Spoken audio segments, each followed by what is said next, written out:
The office was quieter than it should have been.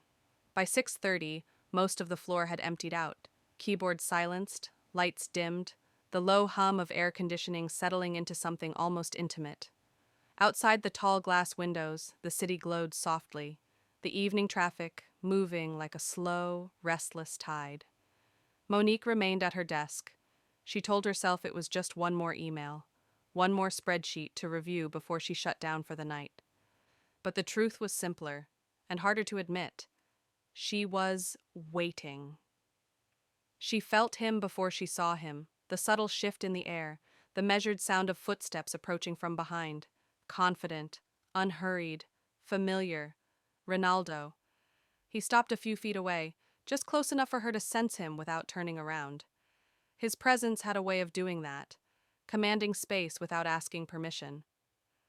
"You're still here," he said, his voice low, smooth, carrying the slightest trace of amusement. Monique finally looked up from her screen. "So are you," she replied evenly, though her pulse betrayed her calm. Ronaldo leaned against the edge of the neighboring desk, crossing his arms. The soft lighting caught the sharp lines of his suit, loosened now, tie undone, jacket draped over one shoulder like he'd stopped pretending to be entirely professional hours ago. "I was heading out," he said. "Then I saw your light on." She raised an eyebrow. "And?" "And I figured I'd check if you were working or avoiding going home." The corner of her mouth lifted despite herself. "Maybe both." A beat of silence settled between them, not awkward, charged. They had been dancing around this for weeks. Polite conversations stretched just a little too long, glances held just a second too late, meetings where the air felt heavier than necessary. Office romance was a terrible idea.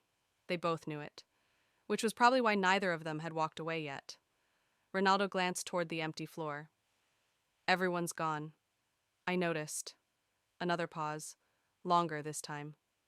Monique shut her laptop, the click echoing louder than it should have. She stood, smoothing the front of her blouse, suddenly aware of how close he was now. Too close for colleagues, not close enough for anything else. "Are you heading out?" he asked. "Yes," she said, then hesitated. "Eventually." Ronaldo smiled. Not the one he used in meetings. This one was slower, more deliberate. "There's a cafe downstairs still open," he said. "We could debrief." She laughed softly. "Debrief what exactly?" "The week," he said. "The stress. The fact that we both stayed longer than we needed to." Her instincts told her to say no. Her curiosity said otherwise. They walked toward the elevator together, their reflections faint in the mirrored walls.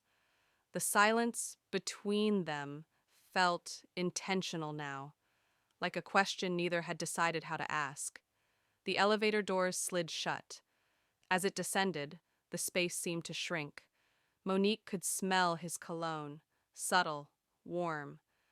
She folded her arms, then unfolded them again, suddenly unsure what to do with her hands. Ronaldo glanced at her. "You're quiet," he said. "I'm thinking." "Dangerous."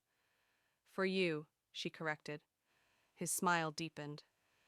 The elevator stopped at the lobby level, the doors opening to a near-empty reception area. Night staff only. Soft lights, polished floors reflecting shadows. They stepped out together.